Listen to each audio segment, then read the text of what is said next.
Where are my real estate investors at? Today's episode, Tarek and Christina el-Moussa, stars of the show Flip or Flop on hgtv. They have completed 8 seasons and 110 episodes together. What a success it has been. In this episode, we're going to uncover what they don't show in their episodes of Flip or Flop, and we're also going to talk about those scammy seminars they wanted to be a part of. I made a couple episodes on this dynamic duo about 7 months ago, so I figured this would be a good chance to condense it into one and make an authentic or charlatan episode on them. These two were such a dynamic duo for a long time. However, now that they're recently divorced, they are doing spin-off shows all on hgtv centered around flipping and designing. What is so important about this series is bringing awareness to what people do not show you. That is the opposite of being authentic and transparent, right? Doesn't necessarily mean you're a charlatan, but as all of us are trying to learn more about business, maybe start our own business, get into real estate investing, the most important thing is transparency and understanding how the game really works, and that is what these two do not show you. Before we get into the TV shows or these scammy seminars, I want you to understand the value of luck and timing. And it's something that a lot of people don't want to discuss. There's a lot of entrepreneurs that think it's all about hard work, motivation, hustle, 24-hour hustle. All you do is work, baby. That is how you succeed. But luck and timing have a big part of it. Just look at my recent success and exponential growth on YouTube. It was all because of one event that I couldn't control. I was doing okay. I was doing all right. There was some steady growth. But because there was a worldwide health pandemic, out of nowhere, I lost my job, which was not going to be foreseen for years. I planned on staying there for a little while longer. But because I lost my job, I was then able to put all my time into YouTube. And now I just happen to be growing. Now, I've certainly been working harder, and part of it is figuring out the videos and all that. But luck and timing is a huge part of this success. I have to consider it. And with this couple, they got into real estate, flipping houses in Southern California in 2010. What I want you to understand is the real estate market from 2010 to 2020 was nothing but up. It was up at an exponential rate. It was going up every year. It seemed like it was going up month after month, even in Southern California. And when you're flipping houses, you can get bailed out by a really good market. You can make what seems like bad decisions, but 6 months later, because the house took longer than expected, the house might be able to sell for $30,000 or $40,000 more. And that is what you see commonly with this couple. If you watch enough episodes, you'll see this. And if you are an experienced investor, you'll know exactly what I'm talking about. The most important thing with this series is transparency and showing you what they do not show. And they never seem to talk about all of the deals that should have gone wrong but would have wiped them out. If you're a beginning investor, I want you to understand this main principle, as this show seems to bring in a lot of people into the real estate game and they don't understand how it really works. They see this show, they talk about making $90,000 on a flip, but they don't share with you the real numbers. There are so many of their flips that they could have wiped out. If you're a beginning investor and you lose 50 grand on your first flip, it could wipe you out for years. Me, I just exited my first 2 flips. I lost probably 60 grand of cash, and I probably lost around $190,000 of equity. It wiped me out. You can't make bad mistakes with flipping when you're first starting out, and there's so many deals that they do that would wipe out a beginning investor, and I'll make sure to review them in just a minute. And so when you're watching people that succeed and succeed at this level, whatever your subjective term of success is, I want you to always look behind the scenes. What caused their success? What really happened? And part of it is they got bailed out by a really good market.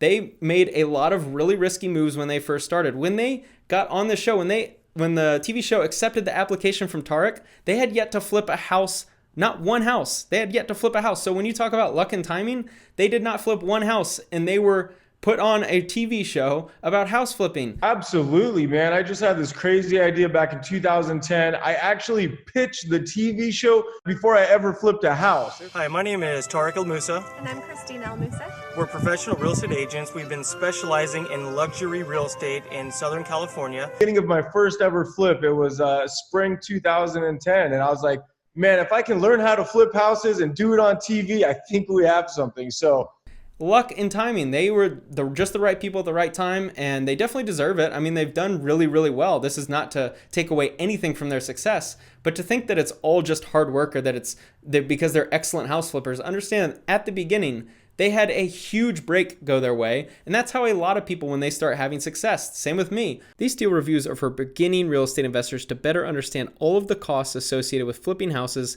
and show you how you would lose your tail if you followed these flip or flop stars. First, they bought a house sight unseen. They never share why this is, but there's no way someone should buy a rehab without seeing the inside.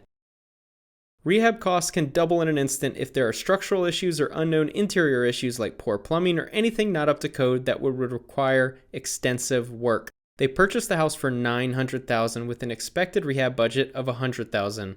If you are a beginning investor for a loan this size, you'll need to bring around $200,000 in cash at closing in order to attain a hard money loan on this project. Of course, Tarek never explains where the money comes from.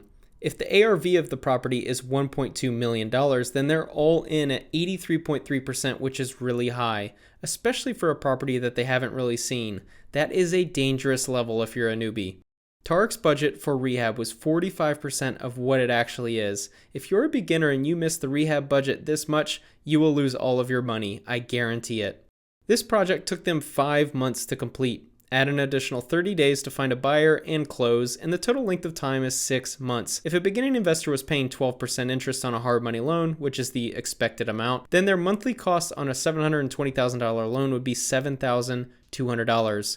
For 6 months, their total mortgage carrying cost would be $43,200. This number would easily eclipse $60,000 when you add up the utilities, insurance, and property taxes.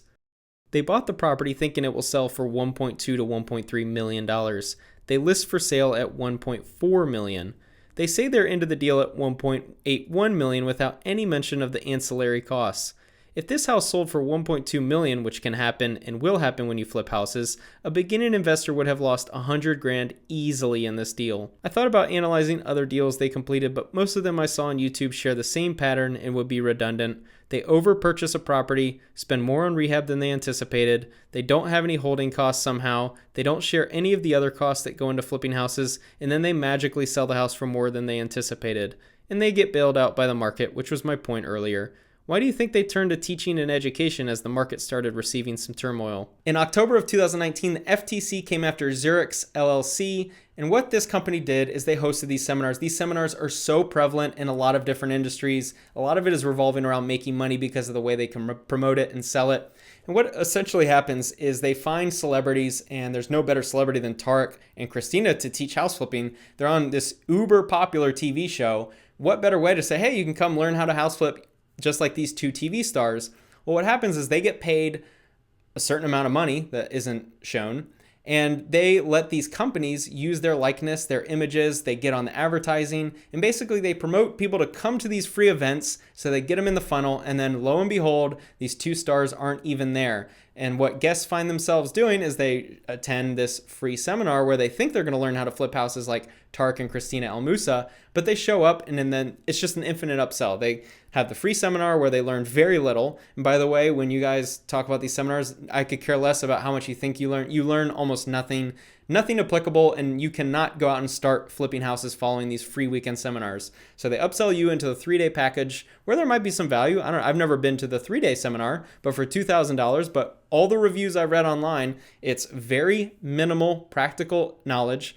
And what they do is they basically upsell you on the dream of really becoming the flipper. If you believe in yourself, if you really want to invest in yourself and start making money like the house flippers on Flip or Flop, then you need to buy into the coaching program, which could be, there's no price, of course, because what they essentially do is they figure out how much money you can borrow. The first homework assignment is always, how much can you borrow and can you extend your credit limits? There's a reason why they do this, because if they just said the course is $5,000, well, then if you have a customer that can afford a $40,000 course, why wouldn't you sell them $40,000 course? And that's what they do, is they get you to go home, call your credit companies, extend your credit limits, and then charge as much as they can. It's a really shady practice. It is full of scamminess. It is something that I absolutely despise and I am absolutely against. And the reason why I can't stand looking at the people like the Flip or Flop stars. I'm sorry.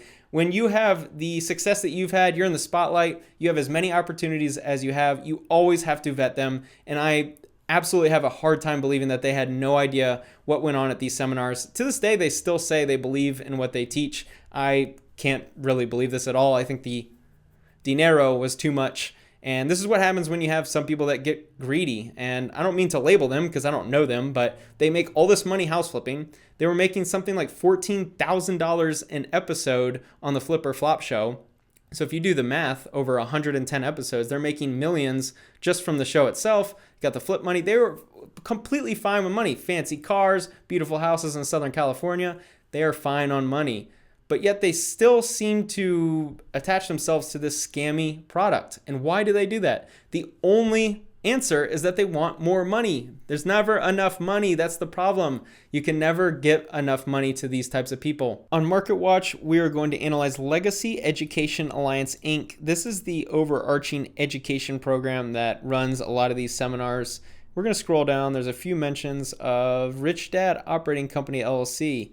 Basically, they cut ties with them. So Rich Dad is the Robert Kiyosaki company that runs these education seminars that have been doing it for 20 years.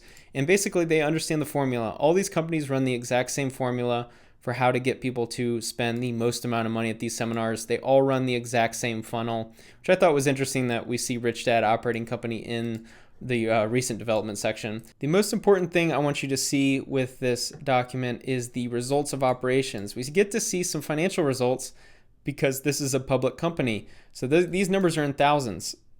So when you see this number right here for revenue, that's $75 million. Okay, let that sink into your head. $75 million for an education company running seminars. And you wonder why they do it. That's because of how much money they make. This is 3.5 million for royalty expenses. Now, I do not know what exactly that entails, but I wonder if this has anything to do with royalties towards the people that help promote this, specifically Tarek. And anyway, I'll just let you look at this document real quick. It's pretty interesting to see the absolute earnings and expenses for this company and how much money they really make. And that's why these companies will sign up, like Tarek el-Moussa will sign up and sign on to doing these seminars because of how much money they make. Why go out and risk flipping houses and risk losing money when you can basically buy the funnel from Rich Dad Company, set it up just like they did, and make all this money? I mean, $75 million. Holy smokes. That's a lot of money. Here's an interesting document, the Legacy Education Alliance, Inc. This is found on marketexclusive.com. It's basically an 8K entry into a material definitive agreement. I think these are official documents for, I think they're like a slightly publicly traded company. I'm not sure. It's a different market, it seems like. I'm not an expert in this area, so I'm not 100% sure. But they do have to release any type of big information. In here you have the Legacy Education Alliance Holdings basically teaming up with the Nevada company for the TMB seminars, which is Tarek el-Moussa. And down here, I won't bore you with all of the details, but it's basically detailing how Tarek will be making money. His company will be making money in these as consideration for Tarek providing certain marketing support. This is where they can use his images in the marketing. They agree to pay TMB marketing royalty percentages on cash sales of products at live events and at online webinars to persons responding to a branded marketing campaign. Of course, that's what they use him for. People like Tarek will give away, they basically become whores for their image. They can just sell out their image, their marketing, and basically do some videos marketing these seminars, and they'll get paid. And they obviously get paid well. We just detailed how they make $75 million. Why in the world am I flipping houses? I need to get in the seminar business.